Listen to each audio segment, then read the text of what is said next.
Are you looking for some quick and easy weeknight meals? Well, then you've come to the right place. I have got 4 quick and easy meals to make for your family, so come on along. Let's get cooking. Hello, family and friends. I'm Susan, and welcome to my home. Hey, friends. I hope you've had a great week because we've got another great week of quick and easy weeknight meals to go through. Simple, easy, quick, that fill your bellies and put a big smile on your face. So tonight we're going to be doing one of our family favorites and one of my personal favorites, Chicken Flourentine. It is so good and so easy to make. So my ponytail is already up. Let's get to cooking some Chicken Flourentine. And let's start making the Florentine chicken. I have got some spinach that I had left over from another meal. I used half of it for one. I've used half of it for this one. Some olive oil, some butter, some minced garlic, some chicken broth or chicken stock. That is some basil, Parmesan, and of course chicken that I've defrosted in the microwave and then cut into somewhat strips that I'm going to use in this. I think I need some heavy cream, and I think that's about everything else I need in this. So let's go ahead and put a little olive oil in the pan and get the chicken going. And I have let the chicken cook in the pan until it's nice and done. I'm going to go ahead and put this in the microwave to keep warm. And I'm going to go ahead and add the butter in to basically deglaze the pan. Now that the butter is just about melted, I'm going to go ahead and add the garlic in, which is very fragrant.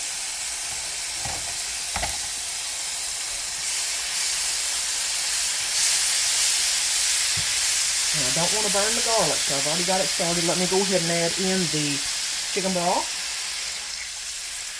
That'll help so the garlic will not burn. And I'm going to go ahead and add in the basil. And get this stirred up just a little bit. Let it heat through.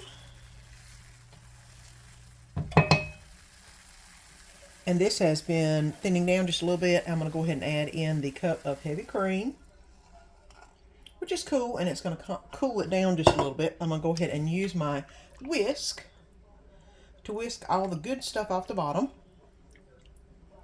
and get everything blended well together, basically. I know that the recipe says to sprinkle with the Parmesan cheese, but I like to put it into the actual sauce. So I'm going to go ahead and get that in the sauce. I've done this quite a few times, and I'm like, this is way too much Parmesan to just sprinkle on the top. So this will help it all melt down, which I love. Get all this in there. I'm going to go ahead and put this on low for about a minute and let that simmer down. That way it'll reduce just a little bit. Doesn't need much, just a little bit. And then we will add the spinach. I've been letting it basically simmer for about 2 minutes. And look at this, it's reduced down a little bit. It's thickened up a little bit, which is what you want. You don't want it real runny. And it'll continue to do that whenever you add the rest of it in. I'm going to go ahead and add in my spinach that I have chopped well. The baby spinach was more pricey, so I got the adult spinach and basically took some of the stems off and chopped it down real good. That way it would be basically like baby spinach. I'm going to go ahead and put this in here and let this wilt down for about 2 minutes maybe, because y'all know it doesn't take long. And then I'll add my chicken back in and get it all nice and coated. And then it'll be time to eat. They have wilted down quite a bit in the 2 minutes. I'm going to go ahead and pour and exchange all of this chicken that I had. Keep them warm in the microwave. If y'all don't know, putting your warm items in the microwave keeps them warm for a long time because it's very well insulated. I'm going to go ahead and flip them over a few times. That way they can get some of the juices all over them. Now all I'm going to do is let these simmer for about another 2 to 3 minutes. 5 at most, doesn't need a lot, because they're already cooked. And it's time to eat. And I've actually let it simmer in the pot with the lid off to help it reduce just a little bit and thicken up. I'm going to go ahead and put this in a little bowl on my plate and get some bread so I can sop all that goodness up. I'm not caring for a big side. You could always put a big side with it. That's not a problem. But I'm more just wanting the juice to sop up with the bread. Let me go ahead and get a couple pieces of chicken out. It's been cooking in that juice, and I'm sure it's absolutely wonderful. And now I want to get some of this wonderful juice out of the pan with the spinach leaves on it. And there's quite a bit of juice. It did reduce down quite a bit.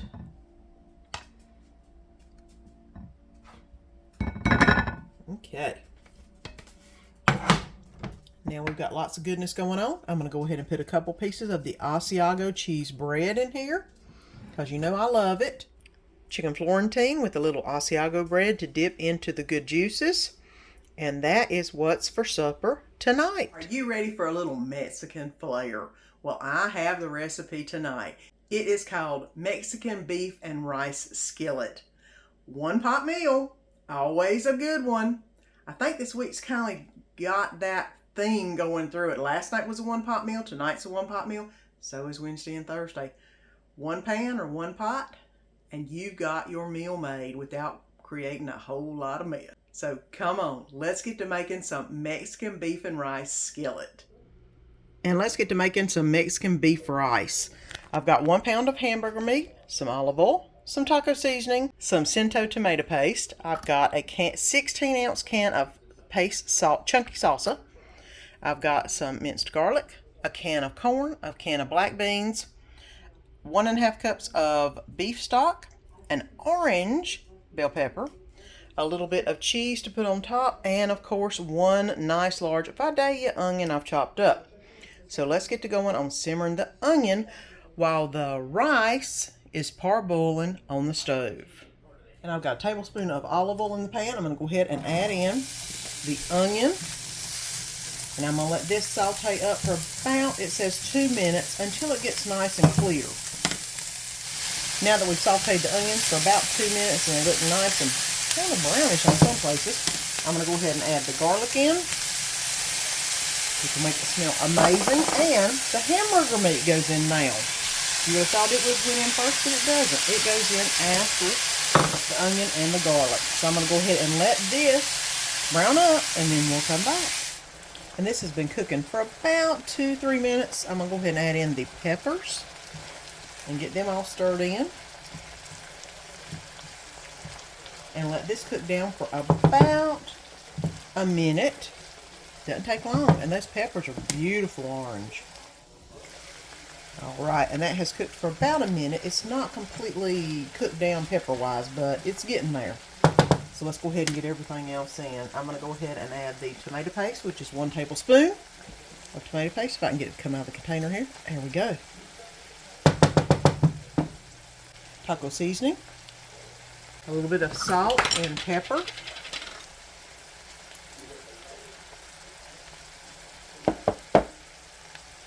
I'm going to go ahead and stir this around just a little bit so it can incorporate. Oh, and that tomato paste is already smelling really good. Maybe that or the taco seasoning, one or the other. Okay. I'm going to let this cook down for about a minute. I'm going to go ahead and add the beef broth. And the 16 ounces of paste picante, or excuse me, paste salsa. I keep calling it picante, I don't know why. But it calls for 16 ounces, so we're going to put the whole thing in here. Alright. Let me go ahead and mix this around a little bit. So far, this is a really simple meal. 1 pan, which makes for easy cleanup, which is something I do like. And I'm going to go ahead and add in the rice, which I have parboiled, which means you just boil it a little bit to where it's not going to have to take the whole time in the dish, which is real simple. And as you can see, I'm going from the outside in, which means I'm just basically mixing it all together. So the rice gets well distributed within all of the juicy stuff right here, which is about to come over the rim. Hopefully I can fit everything in here, because I'd love it to be just 1 skillet instead of 1 and maybe some more. I do put in 1 can of black beans. I have drained, haven't necessarily rinsed them, but I have drained them. real good.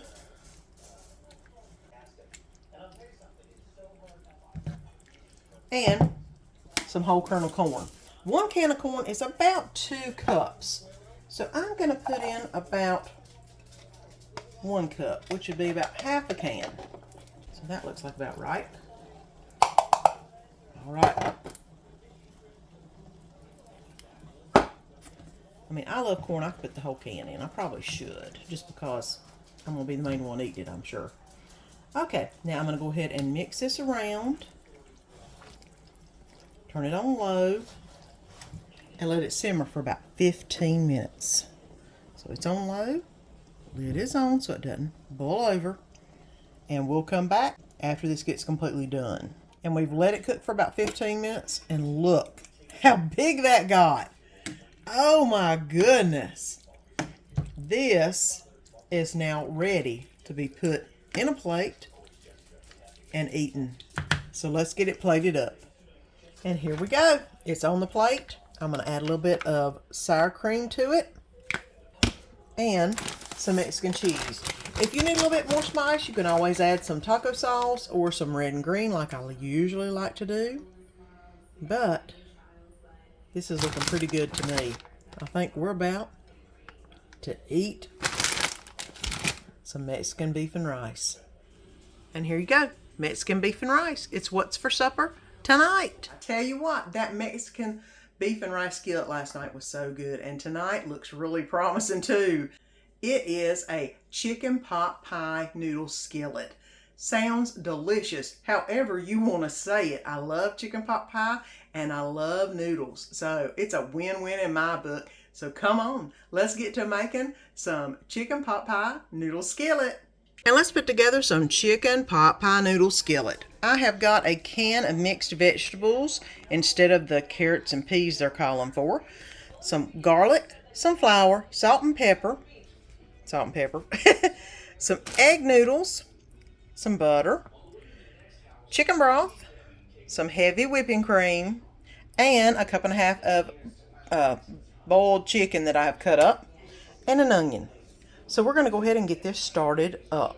It comes for about 10 ounces of egg noodles. I've got what I had. I think that this is enough. By the time it boils up, it will get a little bit larger, but I think this will work. I'm going to go ahead and let this boil down till it gets al dente, and then we'll be ready to start everything else. And in's going to go 2 tablespoons of butter to melt so I can get everything started. Now that the butter has melted, I'm going to go ahead and stir in the onion, the garlic, and the can of vegetables. We can go ahead and get that cooking up. This has been cooking for a few minutes. I'm going to season it, with a bunch of salt and pepper.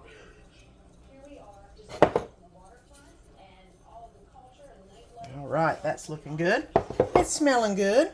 And I'm going to let it go ahead and simmer for a few more minutes. And it's looking like it's about ready to stir in the flour. So I'm going to go ahead and put the flour in. And stir that in, of course, and let the flour get incorporated with the butter and any juices that the vegetables have put off. That way it's going to be tasting very good. So let me go ahead and get that incorporated. Now I'm going to add the chicken broth that I made from chicken consomme and the heavy whipping cream.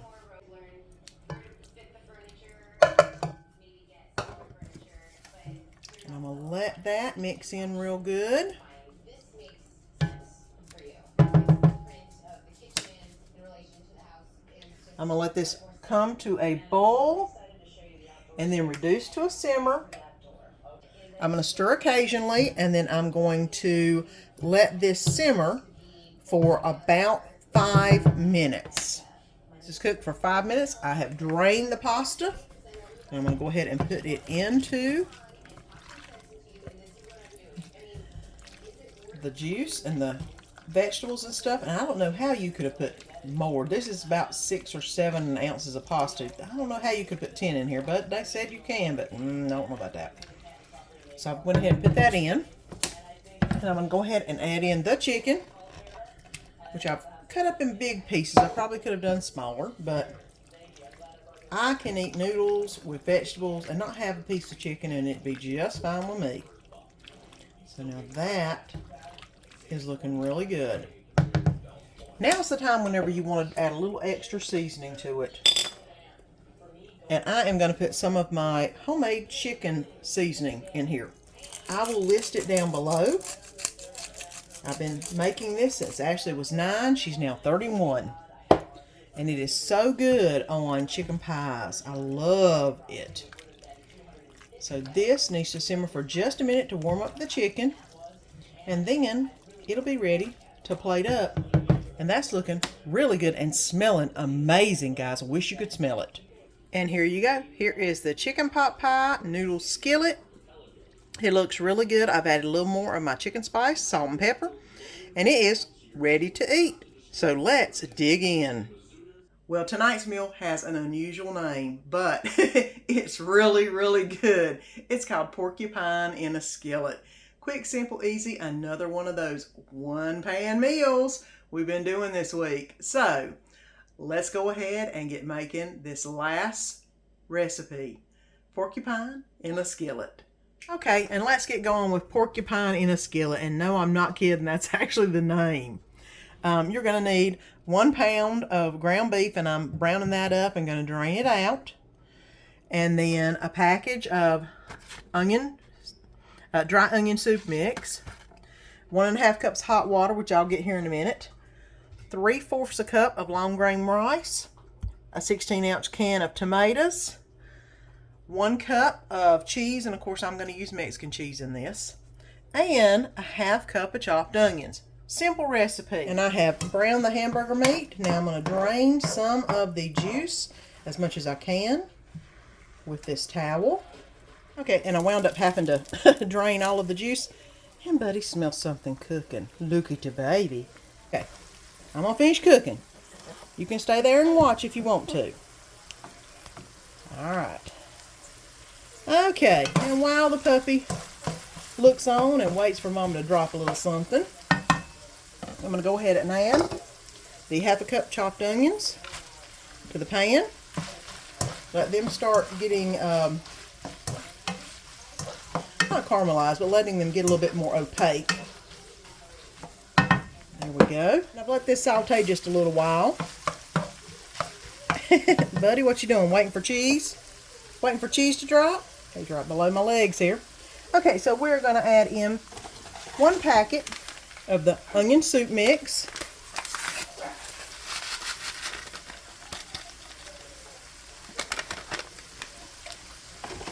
And that does smell good. 1.5 cups of hot water. Okay. 3/4 cup of long grain rice. I actually measured it out wrong a minute ago. I measured out 1.5 cups. This is just 3/4 cup of long grain rice. Go ahead and mix that up real quick.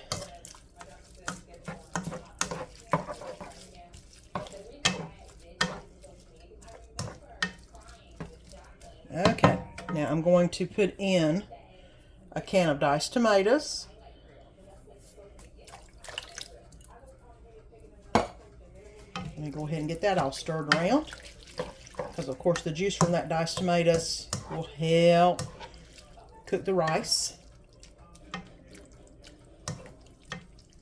Okay, I believe I pretty much have everything. I'm going to go ahead and cover this up. Turn it down to low heat, which is about a 2 on mine. And then set my timer for 25 minutes. This is what the porcupine in a skillet looks like before you put the cheese on it. Okay, and this is 1 cup, and that, of course, is Mexican cheese. You know me. But, you know, it's a good blend. It goes with lots of stuff.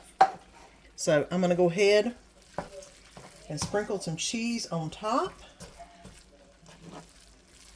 And mix it throughout. Uh-oh. And I'm going to let this melt just a little bit. And then it'll be time to serve up. And let's plate this up. Here we go. It's just a 1 plate dinner. Porcupine in a skillet. There you go. I tell you what, whenever you have 4 great recipes in a week, it's always a good week and a good week to eat too. So I hope you've enjoyed this week's recipes, and don't forget to stop back next Sunday for another 4 quick and easy weeknight meals. This week it was skillets. Who knows what's going to be going on next week? So until next time, have a great week. Well, friends, I hope you enjoyed this video. And if you haven't already subscribed, press that button down below and subscribe so you don't miss any of the fun. And let our family be a part of your family.